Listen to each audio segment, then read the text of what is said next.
Right, I want to introduce you to Grania O'Keefe, CEO of Ludgate Hub in Skibbereen, County Cork. Hopefully most of you will have heard of her, but if not, I'll let Grania introduce herself. Brilliant. Thanks a million, Matt. And lovely to meet you all. And I think you're all starting off on a very exciting journey and a lot of empowerment for your local communities. So what I'm going to walk you through here today is the Ludgate journey and how we've evolved over the last 5 years from inception to, I won't say full throttling now, but certainly, you know, we have moved on 5 years and we have a track record based upon that. I'm going to share my screen, Matt, if that's okay. Go for it. This will others, yeah, that's okay. And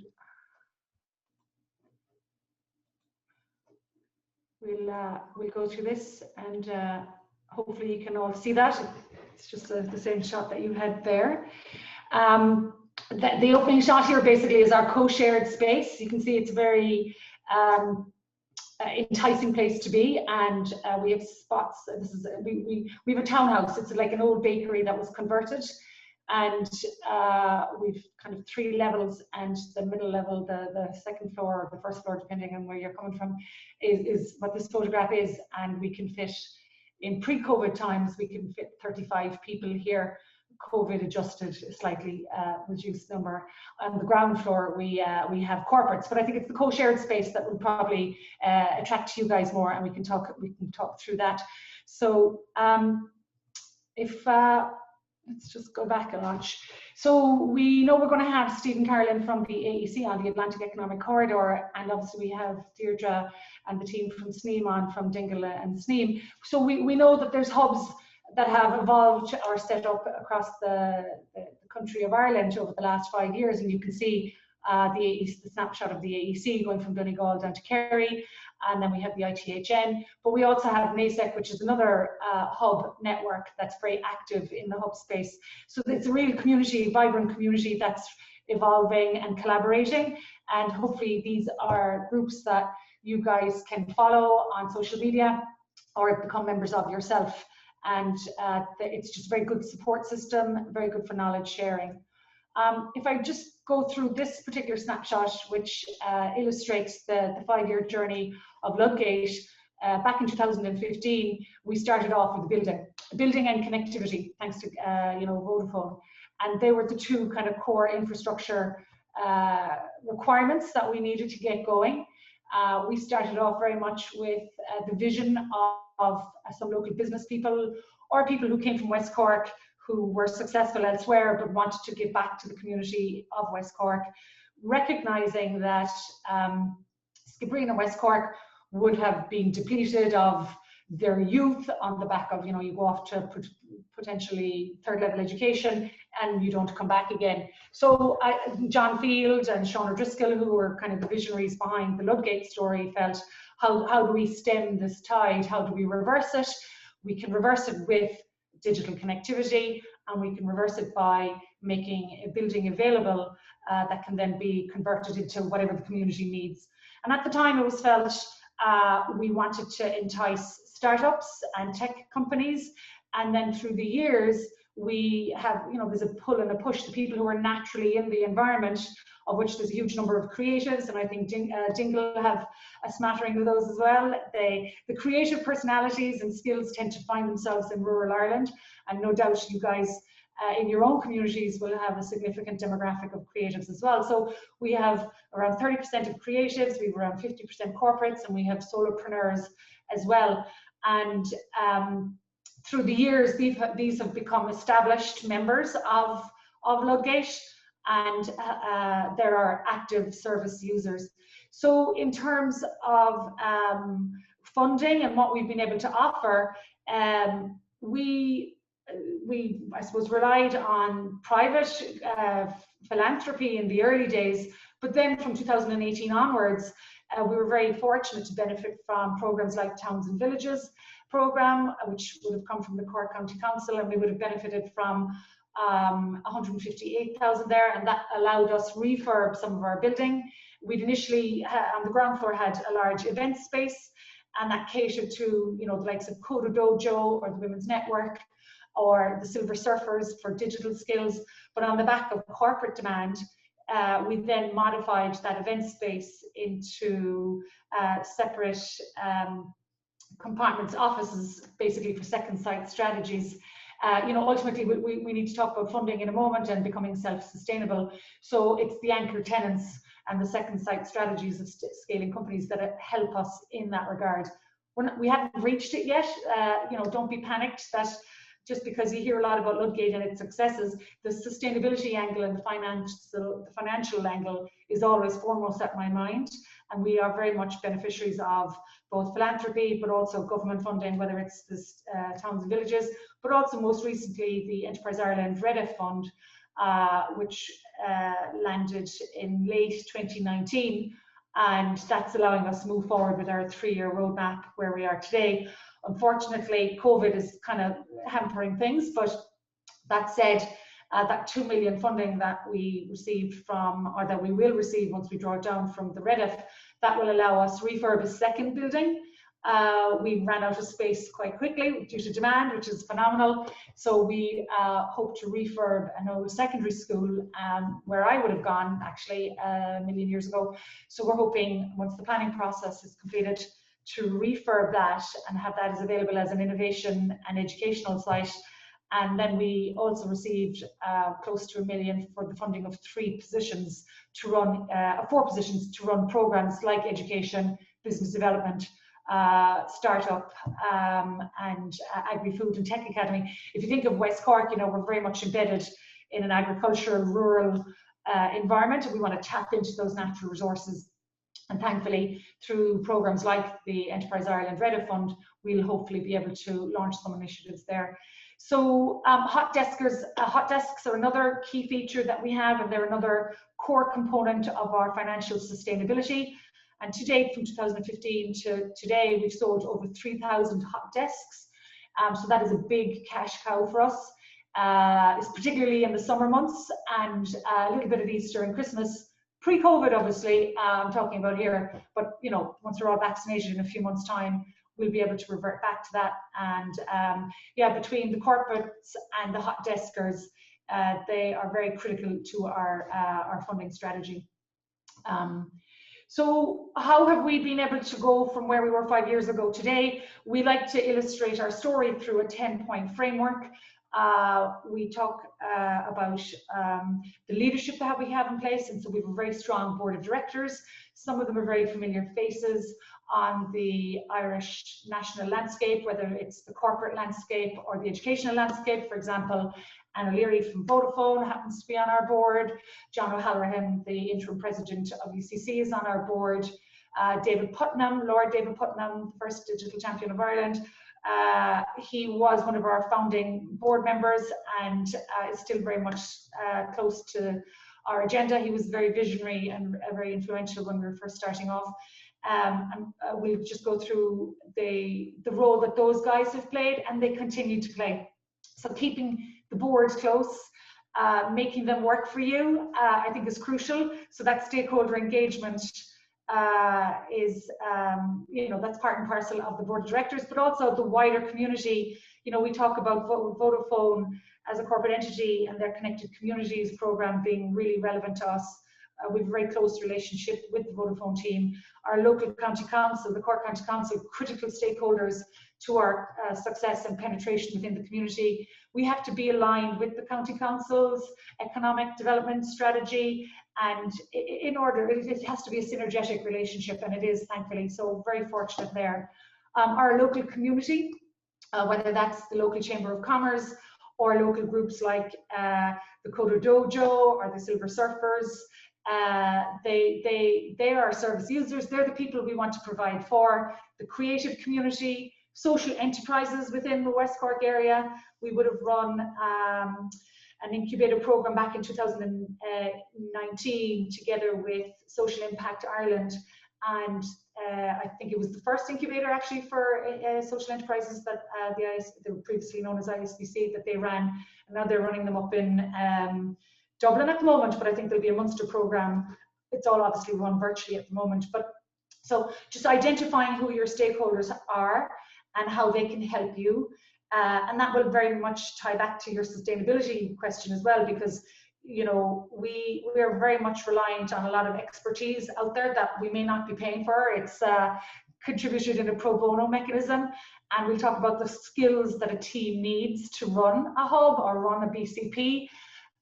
You know, they range from you know, accounts and invoicing and space management and customer engagement and social media and marketing. So in as much as possible, we try and keep our overheads down. So tapping into the local expertise in the community, especially the folks who are very giving of their time and expertise, I think would be very important to stakeholder engagement. I've touched briefly on sources of funding, so whether that's philanthropy or pro bono from expertise in the community, or whether it's government programs like the Enterprise Ireland Reddit Fund or Towns and Villages. And we know on the back of the current pandemic, the European Union has, you know, announced their 750 billion package, of which Ireland will receive a proportionate amount, and then that would be split into grants and loans. I think becoming familiar with how that money is being dispersed and distributed, and signing up to the newsletters from the government, press releases, it can be a very time-consuming activity, but it needs to be done. But there is money available there today. But in order to tap into the money, you have to have your business case prepared, and you have your partners and your collaborators lined up for that. So, and the wheel is another tool that we use here in Ludgate. They also are a centralized means of sharing the funding streams that are becoming available. Service users are our client base, and I'll talk about those in a moment. I have a nice slide that talks to them. Scale then is the scale of the skills that you need, the scale of the building if you're going to run out of space, and the scale of the programs that you're going to run. So when we were back in 2015, we were running slightly different program events. And so we've been agile, and we have pivoted depending on the demand that has come to us from our service users, or where we've had lessons learned where we found maybe a program wasn't as relevant as we thought it might be. So that's very much tied into the space and the services. Staff then, if I talk about what happened in Ludgate, so the first 3 or 4 years of the Ludgate life, we were staffed with a team of 2 people, so very small, and I think other hubs will, that's not unusual to just be staffed with a team of 2, or maybe just 1 person with some part-time assistance thrown in. And that's why you need to get that relationship going with people in your community who may want to help in that regard. We also partner with UCC and CIT or NTU, and so we have a lot of assistance at the moment from students on the marketing programs, because I'll be honest, we didn't have those skills. So we know that social media is a very relevant platform that everybody needs to be active on at the moment to be aware, and so we're very fortunate to be partnering with NTU in that regard in feeding us those skills. If you're a 2-person team, you can't have all those skills in your repository. You need to go beyond your immediate circle and tap into those skills elsewhere. So the vision of Ludgate, I think, is possibly similar to the vision of a lot of the other hubs that are out there for their own local rural community. There's lots of hubs, but whether it's rural or urban, or whether it's for-profit or not-for-profit, Ludgate is a rural digital hub, and we are a social enterprise, so we're not for profit. And so our role is very much, our vision is very much directed towards serving our community and enabling local employment, whether that's enabling new employment or nurturing existing employment. And that's obviously critical at the moment on the back of the pandemic, when there's so much vulnerability in terms of employment sustainability. So remote working doesn't just offer workplace flexibility, but it also supports the global challenges such as the environment, the cost of living, lifestyle, and diversity. And we are seeing a lot of inflow into the local region on the back of the pandemic, because people have realized you don't have to be in a city setting anymore. And thankfully, a facility like the Ludgate allows them to continue with those jobs and have no disruption to their employment situation. My own situation, I'm a Skibbereen girl. I would have left when I was 17 to go to UCC, and I left for 20 odd years. And that was endemic of people of my era, and pre-digital connectivity. It was not possible for somebody like me to find a position back in, a decent job back in Skibbereen, unless I came from a family business or I had a farm or I was a teacher, those kind of roles. So on the back of digital connectivity, people like me are able to return from wherever we were, and I feel very fortunate that I'm now in this position where I can have my lower cost of living, I can have my lifestyle that I want, which is very much outdoors based, and I can have the creativity and the diversity available to me that a region like West Cork offers. So the Lovegate Hub, as I mentioned, we're an old bakery that got refurbed, and it's a really enticing space to be. We believe that our local rural communities would be happier and more successful if there are sustainable futures available to them. We've been able to do that through the fibre connectivity that Vodafone and Zero have provided us with, and to be honest, without that connectivity, which you guys are all now going to have available to you, that has been critical to our success. And not just the corporate community that we serve, but the children of West Cork, whether it's the classroom coders, the silver surfers, and the social enterprises in our community. So we have become a trusted brand over the last 5 years, and people do look to us for guidance and a trusted advisor. I mentioned there my visionary leaders, and this is our board of directors. So Dee Forbes from RTE, Brian McCarthy from Fexco and Kerry, John O'Doherty from AIB, John Field and Adam Walsh from Fields and Skibbereen, who have been very, very pivotal to our success. Sean O'Driscoll, a Drimmy League man, and went on to further afield to Glendimplex and now ESRI. Rosalind Blair is a Dublin lady who has achieved enormous success over in the UK and internationally, and we're very fortunate to have her skills and expertise on our board.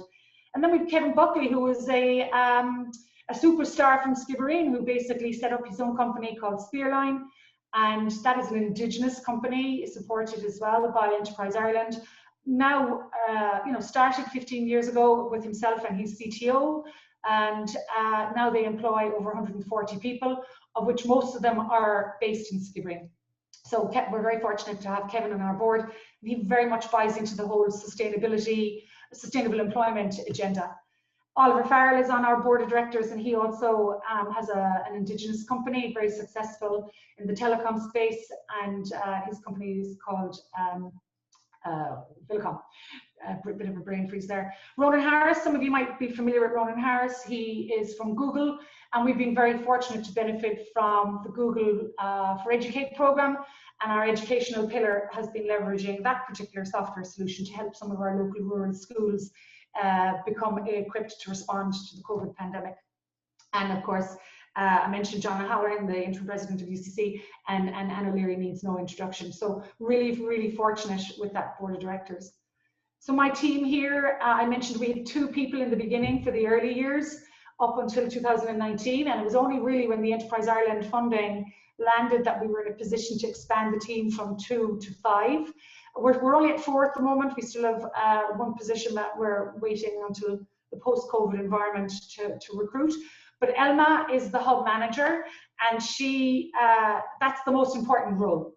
She is the operations manager, she's the marketing manager, she's the customer service manager, she is the all singing, all dancing hub manager, and she is the most important. If we don't have an effective hub manager, all the programs fail. So Dara and Kieran then benefit from the Enterprise Ireland program. So Dara is tasked with developing our business development strategy, which is partnering with the likes of IDA on second sites, or with the local companies within the region that are looking to place people. Now with remote working options, it's all to make sure that our marketing strategy has sufficient penetration, that people know about us and know that we're available to them. And we're pretty diverse. It's not just the corporates. I mentioned, for example, on Saturday, I don't know if any of you guys would have had students from your community, Leaving Cert students, studying for the HPAT exam, the exam to enter medical school. So the kids who don't have digital connectivity from their home, but who needed to do this exam, we had 3 or 4 of them into the Ludgate on Saturday to sit that particular exam. So we feel very honoured that we can offer that service for the future generations of West Cork. And certainly as we support students through the remote learning on the back of COVID, we feel it's very much embedding this early adoption of of remote hubs, and we'd like to see those students ultimately come back and work from Ludgate. Kieran is our education manager, and he's partnering with our local schools, and we have a very active program running there promoting 21st century educational skills. I'm just going to go on mute for a moment. I have a child that needs me.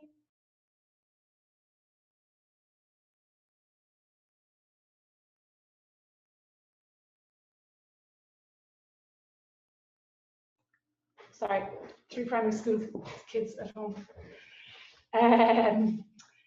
We were out to daddy. So that's the team, and as I say, very fortunate that we've been able to expand from the latter part of 2019. Obviously, once everybody in the team gets up to speed from point of recruitment, COVID actually has interrupted our flow and our cadence. So we are hindered somewhat in our programs, but we've had to move to a virtual agenda essentially, and we've all had to learn. None of us really had those technical skills previously on how to run these sorts of webinars on Zoom. I can't say we're experts, but we're better than where we were. So we now have a monthly webinar program going out, and we are launching a podcast series next week, which we're very excited about. So Pat Culhan is a person who moved to the region recently and had those skills and offered them pro bono to us. So he has done a 6-episode podcast series for us. And then we will have a second series, which will be hosted by a second-year marketing student from NTU, who is very much a self-starter. So it's fantastic that we're seeing the youth stepping into this and offering these services for us in partnership with Ludgate.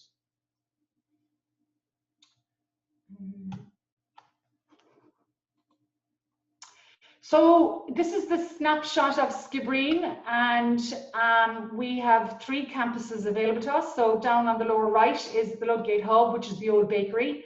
And I said that's like a townhouse with the first floor, second floor, and well, the third floor is more of a mezzanine where we have conference facilities and we have an editing suite. And then in September of 2020, we launched a second site, which we are basically 8 individual offices, and we know some of our corporate clients needed private space as opposed to a co-shared space. So we now have 8 dedicated either individual offices or for 2-person offices.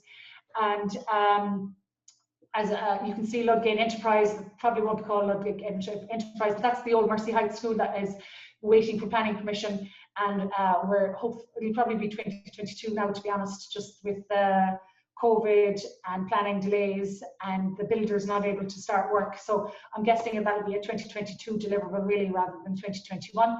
And we just kept Spearline in there just to illustrate the relationship, the proximity of all these buildings in the town. Spearline outgrew their space. They were above the credit union in Skibbereen on Main Street, and they bought the old boys secondary school, St. Fatma's de la Salle. So it's a really beautiful story to see the old boys secondary school purchased by Spearline, and the old girls secondary school, Mercy Heights, purchased by investors who will lease it to Ludgate Social Enterprise, and being able to refurb those buildings and have them as active centres for the community.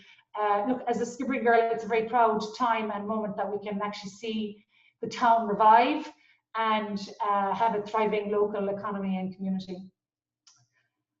So just some little graphics there illustrating them all. So we have the one fibre connectivity. We have a lovely work environment where there's a lot of networking opportunities. Let me asterisk that with in a pre-COVID environment. Some of those benefits are, they do require physical presence, and we have, we are open for essential services, but even though we have space for up to 70 people, we're really only seeing a half dozen people in at the moment, and they're the folks who actually have no connectivity at all at home, and they need to use it. They're all in dedicated offices. We have enough space that it's very safe and adhering to the NEFIT advice. So that we have 24-hour access. We have a wellness program in place. We have a members program in place, and as I mentioned, right now a lot of our programs are run virtually. So this is just a little snapshot of who our corporate stakeholders are, and this is very much based on like a second site strategy. So we have Excelco, which is an e-commerce company. We have Travel Master, which is a travel technology company. They're largely impacted by COVID at the moment. as our 6 West, which is an aircraft, that's in the aviation sector. And then Teamworks is a project management software solution, and we have some of their team would work from Lovegate as well. So in terms of our community, I mentioned we have 30% of our members and our active users would come from the creative industries, and that ranges from pure filmmaker type to more website design, graphic design, architects, and so kind of the more commercial side of things. The events, as I mentioned, they're all virtual at the moment, but certainly once Ludgate 2 is refurbed, we'd like to hope that we will have an event space again where we can offer some of those incubator programs I mentioned, the Coda Dojo, Silver Surfers, educational programs. I also would like to have a creative studio available. And yeah, there's just, I think, a whole host of possibilities in relation to the event space, depending on what the community wants. And that's what our role is. It's to listen to what they need and hopefully be in a position to respond. So I mentioned there our schools program, Coda Dojo, digital literacy plans, Google for Educate, and the 21st Century Skills. We also partner very much with the Carberry Housing Association, which is a homeless charity, and they use our facilities for meetings and conferences and webinars, as does the local eco groups, Sustainable Skibbereen and Green Skibbereen. And as I mentioned, we hosted an incubator for a social enterprise back in 2019. The Women's Network tonight, they're going to be launching a webinar. Actually, I think David Putnam is one of the key speakers, as is John O'Connell, who you guys might be familiar with from the Ernest & Young Entrepreneur of the Year with the West Cork Distilleries. So we're very much a community-driven hub. So this is just a snapshot of who has benefited within the community from the Ludgate Hub, and we also have, the TY students, the transition year students. Also, we would have an active programs partnering with the 3 secondary schools, Scull, Skibbereen and Rosscarbery are the 3 secondary schools. The skills that are needed, I mentioned when you've only a 2-person team, it can be very challenging to satisfy the full suite of skills, but these are the core skills that I would see are needed to run a hub effectively, whether you have them yourself with your team members or whether you tap into that expertise in your community. So whether it's business development, social media and marketing, and as I mentioned, don't forget the students from MTU and UCC, especially in Limerick, of course. They tend to know a lot more about the social media side of things maybe than ourselves.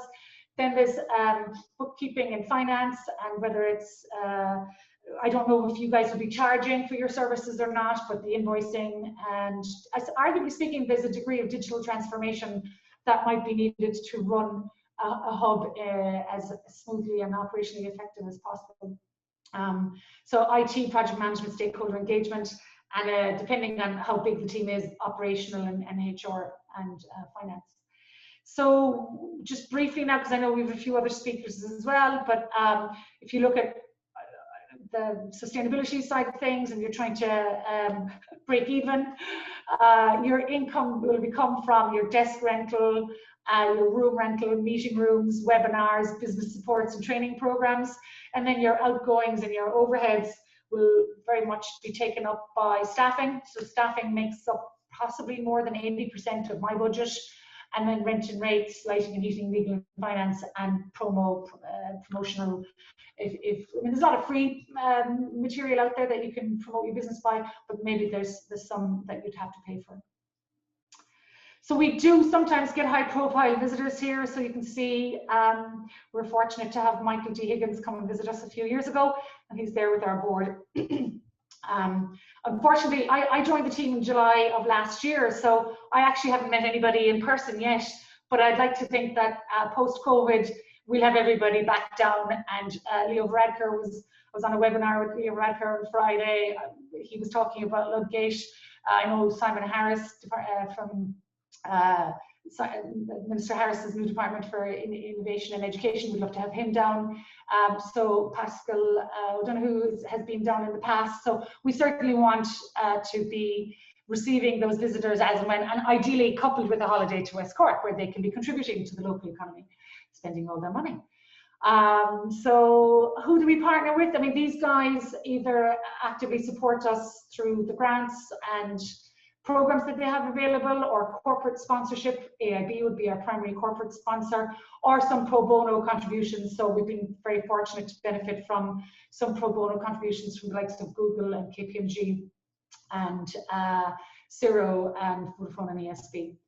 So that's a whistle-top tour of the Ludgate journey, and hopefully it was relevant to you guys and your journey. And if you do have additional questions, I'm happy to take them at the end. Thanks, Grania. A lot of great stuff in there. Do you have any advice maybe for the different BCPs around, you're obviously a couple of years down the line, where would you start in terms of accessing volunteers, building the community around the hubs or the BCPs? You know, where do you start for pro bono and those sorts of things? So in the early years, Grania Dwyer, who was the precursor of me, she has amazing marketing skills and community development skills, and she basically organized a town hall. Now, a town hall in a rural setting is actually a physical town hall, as opposed to a town hall that Vodafone might have, where it's kind of everybody is linking in by a conference connection point. But we actually had a town hall, and we even have it on a video clip in our archives that we can share later. And we had a couple hundred people sign in for that, and that really helped cascade that message out there and said what the hub was going to deliver, what kind of assistance we needed from the community, and also in helping determine what programs or services you're going to offer. Getting that community engagement will be crucial, I think, to tailoring your program towards them, as well as then getting them to raise the hand and volunteer to man the phones and man the website, or you know, contribute their skills and expertise. Super, thanks, Grania. And last question is, Skibbereen is, I guess, a fairly sizable town these days. What advice would you give to those BCPs and hubs which are a little bit further out from towns with infrastructure and all that kind of thing? Well, look, everything is relative, right? So Skibbereen's only 2,500 people, but we talk a good game, and maybe people think we're bigger.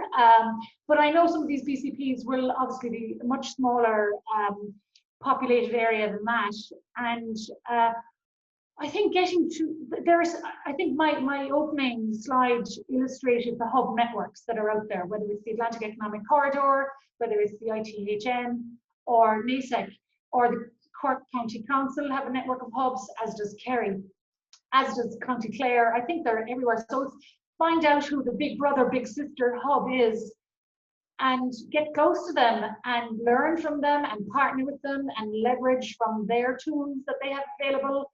It really is a community effort and a collaborative effort. Don't feel like you're flying the ship on your own, or sailing the ship on your own, or flying the flag, whatever the expression is. Really seek those partners and collaborate closely. Like I was chatting to Deirdre and Dingle last week, we realized we have a huge amount in common.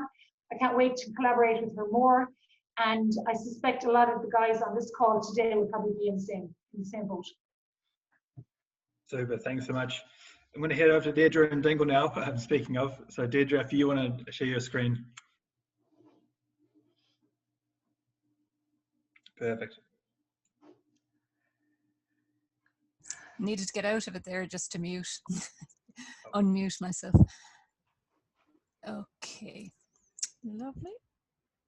I hope you can all see that there. Yep. Yes, thanks, Grania, for that. As I said, I think what I'm going to say is going to echo a lot of what Grania has said, but I hope what everyone on this call can take from that is that it's possible to take this model and tailor it to your own specific area. And also, I like to reinforce that I work within the Kerry Hubs network, and it's invaluable just for support and tools and knowledge sharing, just to try and build and develop together. So yes, don't take the message that you're on your own on this, or you have to take this journey on your own. There's lots of help and tools and useful information out there. So thanks very much, I suppose, for the invitation to speak today. My name is Deirdre Devilish. I'm the manager of the Dingle Hub. I originally have an engineering background. I worked for many years as a research and development engineer in the telecommunications industry, and I also worked as a STEM communicator. But I began, I suppose, experimenting with working from home back in 2009, mainly to help balance family life and to minimize the hours spent in traffic and looking for car parking spaces around the colleges in Cork. Actually, was my big bugbear. So when I realized that working from home was quite feasible, I made the decision to move back to Dingle in 2012. I can't say there was the same level of opportunities and tools available then, but I was able to make it work, and I haven't looked back since. I suppose the quality of life is second to none down here. So a good place to start introducing the Dingle Hub is to take a look at our timeline. The hub was launched in April 2017, and I joined as manager in 2018 through funding obtained from the Enterprise Ireland Regional Enterprise Development Fund, or REDF as we call it. We consistently experience strong demand for long-term workspace facilities, which again echoes what Grania is saying. And so in September and 2019, we leased additional office space, and that filled immediately as well. So the message is good. We're seeing the demand in these areas. Another thing that I'd like to point out on our slide is the Crocodile 2030 initiative. That's a multi-partner initiative. That's the result of four of us partners: the Dingle Hub, MARI, the Marine and Renewable Energy Institute, ESB Networks, and our local development agency, Northeast West Kerry Development, all working collaboratively together for the past 2 years to enable the broader societal changes required for a transition to a low-carbon society. Crocodile 2030 was officially launched in February last year, along with our energy master plan for the area. And we were very fortunate to be able to hold this launch in the local school, and it had an attendance of in excess of 200 people. Events like that are just a distant memory these days, but hopefully we will get back to them. Another important event there was in October 2020. We obtained EU Horizon 2020 funding for the peninsula to participate as a sustainable innovation pilot. And that's basically to explore the use of technology in agriculture to generate higher value projects or products and to encourage new business development. So a portion of this funding is going to enable us to hire someone to drive the project for the next 30 months. And we've just started advertising for this role. It's going to be for a community engagement coordinator for the sustainability projects on the peninsula. So the Dingle Hub's mission is to build a livable, sustainable community and to facilitate well-paid year-round jobs on the Dingle Peninsula. As Grania alluded to it as well, up until very recently, maintaining careers here was not an easy task. And so many generations of young people had to leave the area for more urban centres, myself included. And I'm sure, I know it's a similar case across most of rural Ireland and probably where many of our participants on the call here are from. So the mission, I suppose, explicitly embraces the twin imperatives of sustainability and digital transformation, but as experienced in a dispersed rural setting. And it also acknowledges the duality in community and enterprise development in that context. So our work centres on unlocking economic opportunities through the transition to a low carbon society. And we're learning that the two objectives fit very well together and ultimately lend depth to each other. So the Dingle Hub team, who are we? We're a very small team, but we're hugely supported by a number of different boards. Our main board members are either from the area or have a strong connection to the area and very generously share their time and expertise to further our work. It's fair to say that as and when their expertise is required, they have been more like full-time resources, and we've heard Grania say similar, and that's why so much has been achievable to date. Both advisory and youth advisory boards were established recognising the importance of intersectoral and intergenerational involvement in our initiatives. So our advisory board comprises representation from local government, state bodies, higher educational institutes, and the local tourism and commercial groups. And they've been key to identifying supports within their organisations to help resource different projects. Our Youth Advisory Board has 22 members who actively support projects in their areas of interest and in the areas where they're pursuing their careers. And they would all love to eventually return here to Dingle to work and continue to build their careers from here. Collaboration has been key to everything we do, and we are working with the many organisations listed here. They're too numerous to individually speak to today, but developing relationships and initiating projects with these bodies has allowed us to access resources and unlock opportunities that simply would not be possible on our own.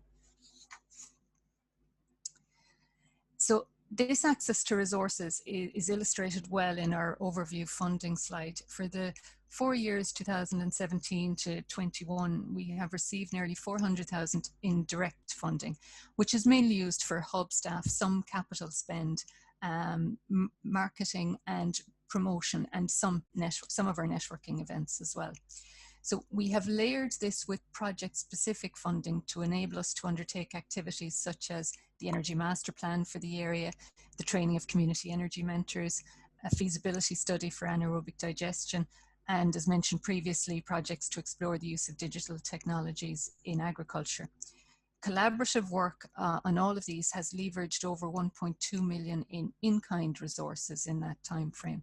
So not least of these being access to a team of energy engineers and sociology experts within MARI, a team of engineers within the local technology provider NetFasa, and also scientific and farm advisory expertise within TAGISC. So our model, what has been our game plan to achieve our mission? So it adopts an explicitly community engaged and long-term focus to economic and social development under 4 strategic platforms. So it's recognizing the opportunities that connectivity would bring. The first platform was to provide a shared workspace with fast, reliable broadband. It underpins all of activity in a rural area. And it's so important, and that's why we're all here today. In a pre-COVID world, we realized that this on its own would not be sufficient to bring about the diverse employment that was needed. So we set about developing relationships and building collaborations in the areas of sustainability, digital transformation, and because it's Dingle and because there's a wealth of the creative people around us, one of the pillars is the creative industries as well. We have just recently added a 4th pillar, which focuses on community authored planning. So all of the local networks that we have built, we see a desire emerging from those to shape our future, to embed the skills that are now coming to the area, to take a look at what can we do to improve the future for here. And so we are working on initiatives to bring people together to author those plans. And what is emerging is that we are becoming a living lab, a place where we've built the ecosystem to enable test and trial projects, and a place where innovation can flourish. We are already seeing the establishment of new companies as a direct result of aggregated base demand from the various projects underway. And as these companies emerge, we leverage entrepreneurial and scaling services for them through working with the relevant agencies and by providing pathways into different networks. One of the trends that we're starting to see emerge is that companies are benefiting from access to knowledgeable, engaged community groups and can pilot their early stage platforms with those groups. And now, of course, we see a massive acceleration in the growth of remote working and learning and the opportunities this will bring with it for the future of rural communities. We can already see that community groups are benefiting from a new pool of volunteers, people who are now invested in building community here and are bringing new skills, expertise and connections to help realise those objectives. We think that local hubs can play a key role to help coordinate all of this. A major aspect is the dissemination of all of the project learnings, and we've been doing this through a series of learning briefs underway with our applied research partner MARI. These are all available on the Dingle Peninsula 2030 website. We've also recently been accepted as a member of the EU network of living labs, and will now begin to share and learn through this platform as well.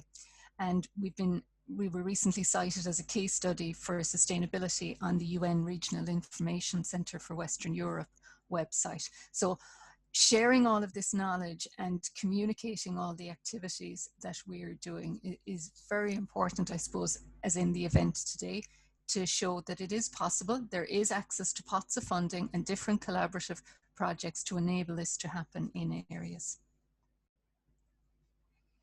So I'll just take a look at some of the detail under the shared workspace platform. We have capacity for 45 people. It's not a massive amount, but it has a massive impact on an area like the Dingle Peninsula, which has an overall population of 12,500, but the town of Dingle itself is 2,500, very similar to Skibbereen.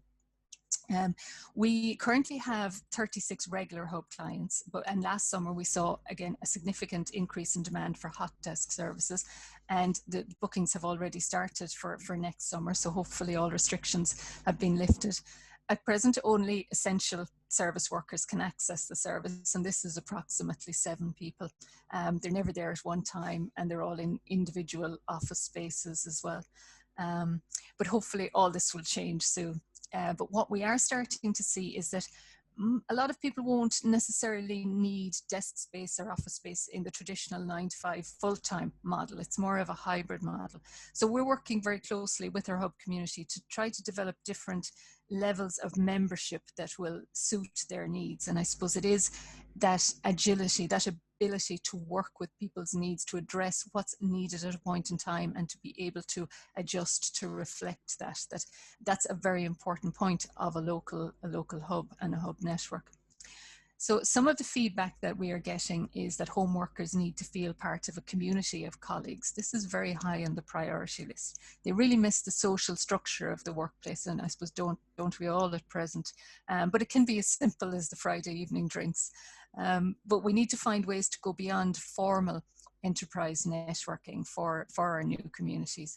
We can do this through the community authored planning process to embed people in the development of their local areas. They can bring their own skills and expertise and develop a pride of place. And this work is by its very nature, I suppose, strengthens social networks. Our hub community also need to know that they can still continue to develop their skills and careers. And so we leverage resources of organisations like Grow Remote and Kerry SciTech to help facilitate ease of access to opportunities. There's only time today really to give a quick overview of the detail under one thematic pillar. So I'll take a look at our sustainability pillar, but this level of activity is reflected across all 4 pillars. In practice, work under each pillar is about building living networks. It's about lots of cups of tea, a multitude of WhatsApp groups, community workshops and events, vision building sessions, and lots of stakeholder meetings.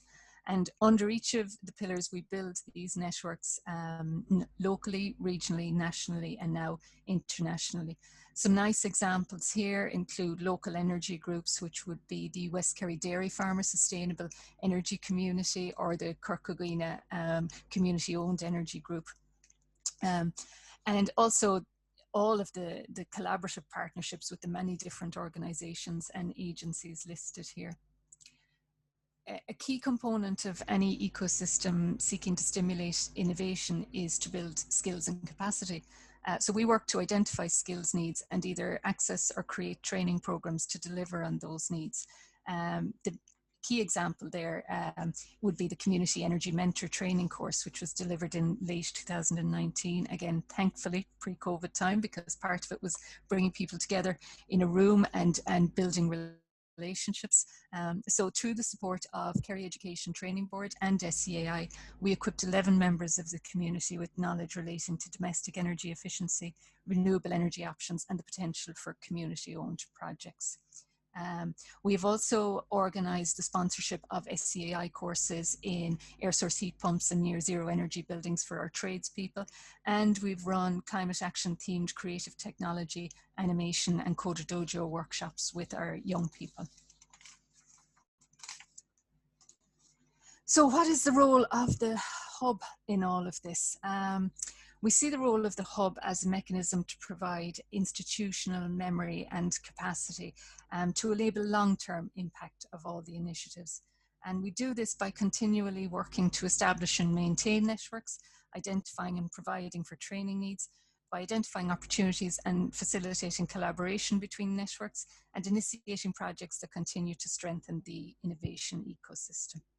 So thanks to everyone for listening, and I hope some of this will help inspire and stimulate discussion as we try to learn from these experiences and determine, I suppose, the best paths forward. Thank you. Thank you, Deirdre. That was brilliant. Can I just ask you one question in terms of your vision? You started talking about how you realised the remote working wasn't just enough to sustain, I guess, the development. How did you and your team come up with the vision and the mission? Where did you start? From here to today. I suppose it was taking a look at what was coming down the track, taking a look at Europe and seeing that, you know, the Green Deal was very much going to be on the agenda, that sustainability had to be at the core of all initiatives, and that the digital transformation was coming. We could see it with, you know, obtaining broadband for the hub. We knew it was going to transform things, but there was going to be more and more needed within the different sectors here. So really the strategy was founded on those that twin track, both sustainability and digital transformation. And then it was taking a look around us to see, well, what are the strengths in this area? And the creative industries is very much a strength of the Dingle Peninsula. But I would suggest we see it now in the different funding mechanisms that are available. The recent funding that we've got, it is projects with sustainability at their core and digital transformation. That's how to access those. And that's, I suppose, where the strategy was looking for stay.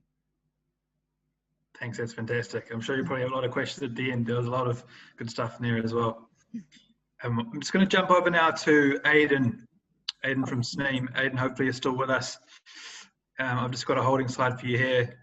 When we were talking the other day, Aidan, about some of the fantastic marketing you've done in Sneem, I think if anyone's been through Sneem recently, you can't miss Aidan's signage directly into the Sneem Digital Hub. So I think there's something to be learned from his promotional abilities there. And as well, you've got a great story to tell around selling the lifestyle dream, I suppose, and how people have I guess, had a much cheaper way of living out in Sneem, but also kind of regain some of their income by working remotely and out in rural areas. I'll leave it to you, Aidan, to tell the rest of the story. Okay, thanks folks, and thanks for the invitation to speak today. For a combination of reasons, I don't have slides for you, but I'm actually thinking that may not be such a bad thing. You may be sitting there now feeling a little bit overwhelmed by the amount of fantastic activity going on in Skibbereen and in Dingle. And I would say that in our case here, we're probably maybe a little bit closer to your circumstances in many cases, in that, for those of you who don't know Sneem, it's a village of about 200 people. We're on the Wild Atlantic Way, we're on the Kerry Way, and we're on the Ring of Kerry. So well positioned, but we tend to be a drive-through town. Some of the local businesses will tell you that a lot of people tend to pile off of buses, many hundreds of them a day, during the summer, to go into the bathrooms and hopefully not just spend a penny, but maybe spend a few bob buying an ice cream or a coffee or something as well as that on the way. And so the challenges, when I initially got the role, I mean, a lot of the reason I got the role, I'd say, is my background was in training and coaching small business owners, and before that I was with Dell for about 10 years in various roles. But it quickly became evident that really, unlike a lot of those hubs that are based in towns that would have a lot of local businesses, etc., virtually all of the economic activity around here is either tourist, brick and mortar for the most part, or agricultural orientated. So our focus pretty quickly became, by the way, we opened in April of 2019. So we're approaching 2 years, a year of which has been almost a write-off. So we're at a fairly early stage, really, in many ways. But we initially were looking at, we tried to be all things to all people. And as we mentioned earlier, you know, it's great if you have a team of people. Ludgate is at such a scale that has a team of people. There are some people helping, etc. I'd probably be more typical of the newer, maybe very rural, very small hubs where there's just one person essentially to look after the various aspects. And we were trying to look at employers, and we did get to a point where we had 4 employers willing to put people down here. The caveat being that we had to find the appropriate people for them. So we became almost like a mini recruitment company. And we did get about 100, we focused on IT tech type roles, and we've got about 110 well qualified people, got their CVs, who were willing to work down here if the right job became available. So we were looking to try and match the two, obviously not our primary skill set. And then COVID hit, as we all know, so a lot of that got put on hold. Now we do have Fujitsu, who are willing to put a couple of people down here. They have one. They stopped, like so many, they stopped their recruitment campaigns for a while. But we're hoping when that opens up again that we'll get 1 or 2 more people here. But again, those people will have the option between Dublin or Sneem based, if you like. We very much, so yeah, we were looking at the employers quite a bit. Now with the acceptance, a lot of our role was kind of going to employers and trying to convince them of the benefits of remote working. Now that's been accepted, so that's very much a positive for us, except that we can't do a whole lot about it at the moment. But we have done quite a bit of marketing just recently now on social media, where we've changed our focus completely to the individual. And now what we're very much focused on is the individual, the lifestyle. And you know, Skibbereen offers a great, West Cork offers a fantastic lifestyle, Dingle does, South Kerry does. So we all have a similar message within that. But we don't really have the businesses to come here. So we're very much reliant on getting those individuals. Now we've had 2 families move here. In recent times, we've another 3 or 4 looking at the moment once the restrictions are lifted. And I suppose the one thing I would say to folks is to really decide on who you're trying to get, because when we tried being all things to all people, it was very, very challenging. So now we are kind of focused on the individuals, the lifestyle. Ideally, we're focusing predominantly on those areas where we have the populations who might be paying an awful lot for their rent. So in Dublin and Cork, we reached about 40,000 people there recently, just with our video, which I had planned to show you here. And it's very much around the individual. So it is about the lifestyle, and one of the story I shared there, which I share quite often, I shared with Matthew the other day when we briefly had a chat, is that I had a couple here last year. They were paying $2,200 a month for a 2-bedroom apartment in a nice area in Dublin, which is quite a bit after you pay tax. And that same week down here, and this is an exception rather than the rule, but I was in a 6-bedroom house directly overlooking the ocean, with nothing between the house and the ocean, bar about 50 meters of green grass. And it was $700 a month. And we worked out that for them to move from that 2-bedroom apartment to a 6-bedroom house overlooking the ocean, the impact to their pockets would be the equivalent of a 34,000 pay rise between them. So it's pretty significant, the financial impact, not to mind the health benefits of being in a much more healthy environment, of being able to be out and about. And I'll tell you something, being in a 5-kilometre restriction in Sneem, or in Dingle, or Skibbereen for that matter, I'd challenge anybody to suggest that it's better to have that 5-kilometre restriction in Dublin or Cork City than it is in any of our areas. So it is very much about lifestyle for us. And yes, we do have road signs. Funnily enough, we asked the people who were here last summer. We had a great summer last summer. And I've been asking everybody how they heard about us. And apart from word of mouth, you know, people who have holiday homes down here and heard about it from somebody else who'd come the previous summer, etc. The biggest one was actually the road signs, funnily enough. A lot of people passing through here. And we basically tried to tell that story in a couple of individual short sentences. You know, you can have up to the equivalent of an extra 30 grand pay rise if you move here, the health benefits, etc. So that's very much where we're based now. And I suppose I would say you're all very rural orientated, presumably from what I'm hearing. And I would say it really is about who are we aiming for? Are we aiming for big businesses? If you are, then really I would say probably the most important thing is the people that you have on your board. If you look at the board of Ludgate, there's some fantastic big hitters, and the amount of influence those people have is absolutely huge. And to be honest with you, if you're going to try and get a large organization to put a few people down here, I'd suggest it's going to be a very, very difficult challenge for you unless you have those sort of influential big hitters. On the other hand, it might be that you're thinking, no, we just have a lot of people commuting from our area to Cork, to Limerick, wherever it might be. and that a lot of those people, rather than commuting now, could be based in what we wish to set up in our BCP if we were to set up a hub space there. So it really is very much to establish who do we want to get in here, and then find out who they are and what they want, and try and prepare your premises for exactly what they want would be my suggestion. If you are looking at, and I do think, to be honest with you, in a very rural area, it probably is either going to be your commuters or it's going to be holiday makers, depending on where you are. So again, it's consider, if it's holiday makers, this summer, try and chat with them. Find out if any of them would be interested in coming down here and living down here, in moving and contributing to the local community, etc. And if it is commuters, find out who those commuters are, what exactly do they want, and then when you're looking for your funding, look for exactly what those people want, and you're going in a very strong position then, because you're able to say, listen, we've interviewed 18 people in the area who were commuting, 9 of them said that they would be happy to work from here. Then you've got a really strong case, and you know what you're basing your business idea on. I think the time of build it and they will come is probably past us, because there are so many hubs in the country at the moment. And sorry if I don't mean to sound negative here, I just want to share, I suppose, my experience of this. We have over 300 hubs in the country, and we're looking at a lot more coming up in the form of other, like ourselves, maybe smaller rural areas now outside of the towns in the country.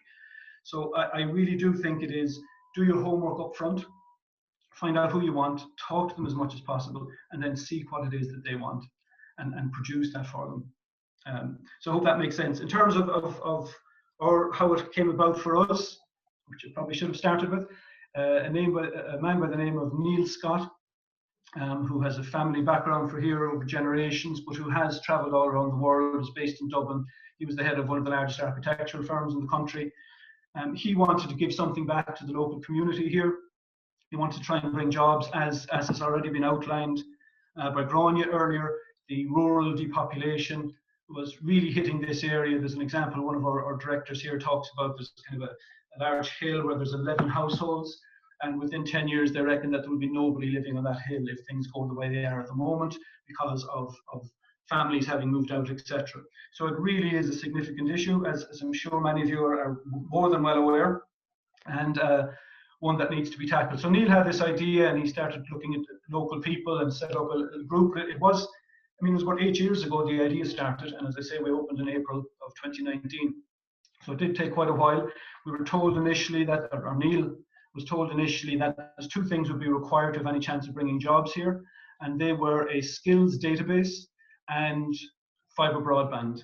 Now, it took a lot of kicking and demanding and threatening to escalate and whatever to get the broadband here a little bit later than planned, but we do have the fibre here now, which obviously is a fantastic asset and a requirement, really, I would say, for Hub. And in terms of the skills database of 120 people was found, or was created. If, in all honesty, if you were to look into it, there were a number of retired people there, a number of kind of chefs, candlestick makers, etc., who may not have been the ideal people for the types of roles for remote working. But when we did start to then Fujitsu, we're open to the idea. We put some sample jobs up there to see who'd be interested, and as I said, we got about 120 IT people. So I suppose that's where we're at. We play a role in the community also, and I would say that community support is a very big thing. A number of things had been tried here in Sneem before and it fell flat in their face, so there was understandably quite a lot of skepticism. Last summer, when we just came out of the first lockdown, I can remember coming into work and thinking, I have no idea if anybody's going to come, if they'd feel safe, whatever the matter might be. But within days, we were getting inundated with calls, with emails, etc. And we actually had days during the summer where we had to turn people away, because obviously we had a reduced capacity down to about 16 to 18. The 18 included 2 people working in the kitchen, which we had on a number of days. And I'd say we had to turn people away. So the summer, and I suspect, rural areas in Munster that we're talking about here, I'd imagine the summers, if you do have a space for people to come and work from there in an area, is something that you can work on. If you are aiming at the summer community, then it's how are you going to generate revenue during the winter is the question. So I've had a number of people, I suppose, probably on average once a month from rural areas coming in, just chatting about our experience, and I'm open to anybody who wants to have a chat. Ring up, come and visit us when that's allowed, etc. And I'll give you the kind of want to say warts and all version of our story. But I do think that the time is right.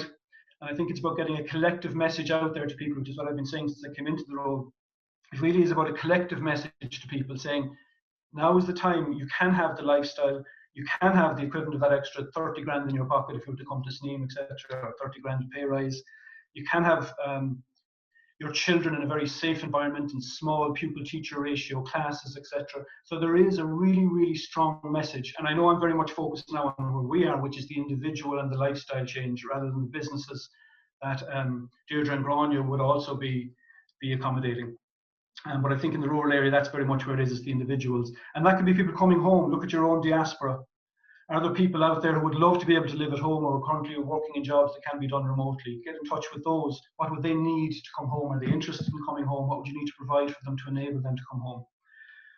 So I'm sorry, no really nice slides, but just I suppose a few words about our experience, and if you've any questions or whatever. And as I say, the invitation is open there to get in touch with me and to have a chat and to see what of our experience could help you within your experience. Thank you. Super, thank you, Aidan. That was very informative, and again, a very different story and in a different part of the country.